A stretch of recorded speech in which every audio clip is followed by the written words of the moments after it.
Hoje a gente vai mergulhar em como um único produto, o açúcar, se tornou a grande engrenagem que moveu o Brasil nos seus primeiros séculos.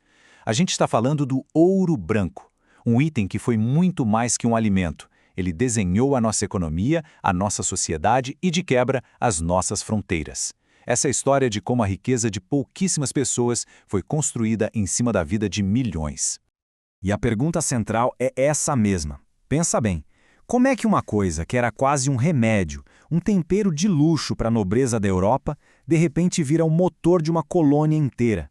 Um motor que, claro, atraiu a cobiça das maiores potências da época e que funcionava com a pior das máquinas, a da escravidão. Bom, vamos entender isso a fundo.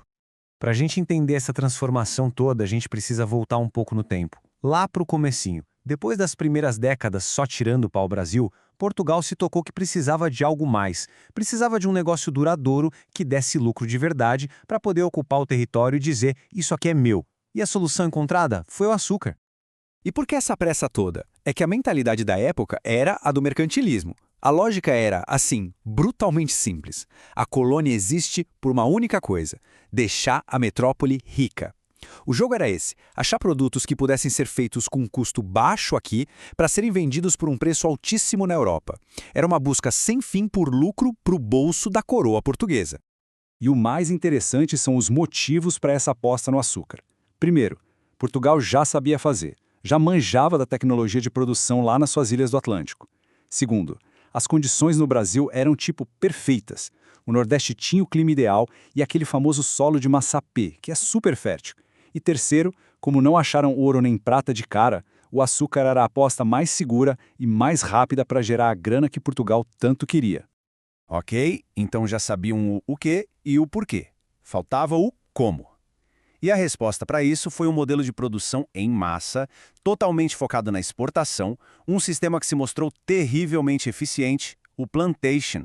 E esse sistema se baseava em 4 pilares, que, juntos, definiram não só a economia, mas toda a sociedade colonial por séculos.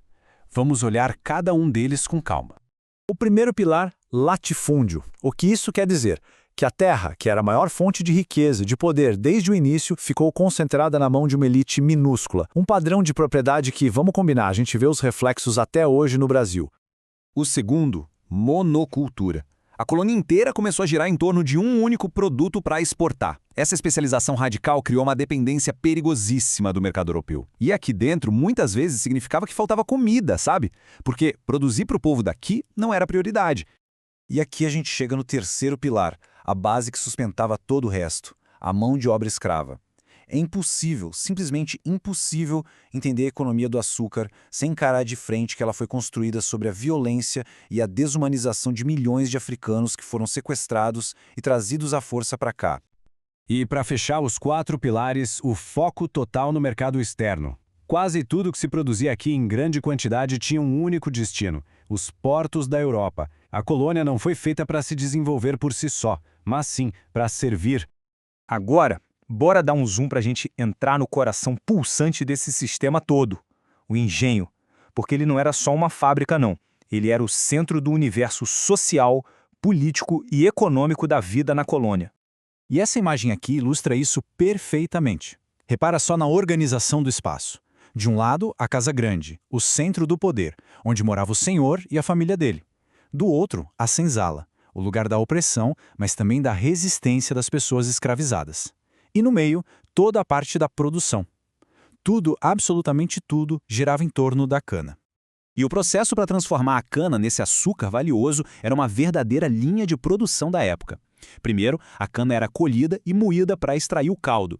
Depois, esse caldo fervia em caldeirões gigantes até virar um melaço bem grosso. Aí, na casa de purgar, esse melaço ia para formas de barro para clarear e endurecer.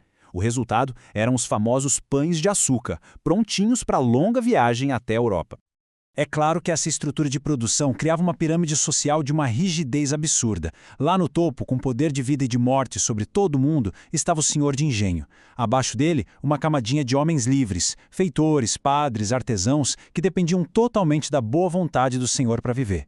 E na base, segurando tudo isso nas costas, a imensa população de pessoas escravizadas, que pela lei eram consideradas coisas e não gente. Mas é claro que tanto dinheiro ia acabar chamando a atenção, né? E aí a história tem uma virada de roteiro daquelas. Os holandeses, que no comecinho eram parceiros de negócio fundamentais, de repente se tornam os maiores inimigos de Portugal aqui no Brasil. Mas o que foi que causou essa virada? O problema todo foi a política lá na Europa. No começo, na fase da parceria, os holandeses emprestavam a grana para os engenhos e, mais importante ainda, eles controlavam o refino e a distribuição do açúcar na Europa, que era a parte que dava mais lucro. O conflito explode quando Portugal acaba sendo dominado pela Espanha, na tal da União Ibérica. A Espanha, que era inimiga mortal da Holanda, proíbe o comércio. Qual foi a reação dos holandeses? Então vamos tomar a fonte da riqueza na marra. E essa reação foi uma guerra que durou décadas. Primeiro, os holandeses criaram a Companhia das Índias Ocidentais, que era basicamente uma empresa de guerra. Depois, invadiram e tomaram Pernambuco, que era o coração da produção de açúcar. Aí vem o famoso governo do Maurício de Nassau, que foi um período de mais calma e até modernização. E, finalmente, a expulsão deles em 1654, depois de uma guerra longa e sangrenta. A expulsão dos holandeses, que parecia uma vitória gigantesca, na verdade, acabou sendo o começo do fim da era de ouro do açúcar brasileiro. E o legado disso tudo foi, ironicamente, bem amargo. E aqui está a grande ironia dessa história toda. Os luso-brasileiros ganharam a guerra no campo de batalha, mas essa vitória militar levou eles direto para uma derrota feia no mercado global. E como é que isso aconteceu? Foi uma jogada de mestre dos holandeses. Quando eles foram expulsos, não foram embora de mãos abanando, não. Eles levaram o dinheiro, a tecnologia e o principal, todo o conhecimento de como produzir açúcar para as ilhas do Caribe. Lá, eles montaram uma indústria concorrente, mais moderna e eficiente. O resultado? O monopólio do Brasil acabou. Com mais açúcar no mercado, os preços despencaram e o ciclo do ouro branco aqui no Brasil começou a cair. E essa história toda nos leva a uma reflexão final que conecta esse passado com o nosso presente. A concentração de terras, a economia focada em exportar matéria-prima e, acima de tudo, a desigualdade social profunda que nasceu da relação entre a Casa Grande e a Senzala. Então fica a pergunta, até que ponto essa estrutura criada séculos atrás pelo ouro branco ainda define a sociedade brasileira que a gente vive hoje?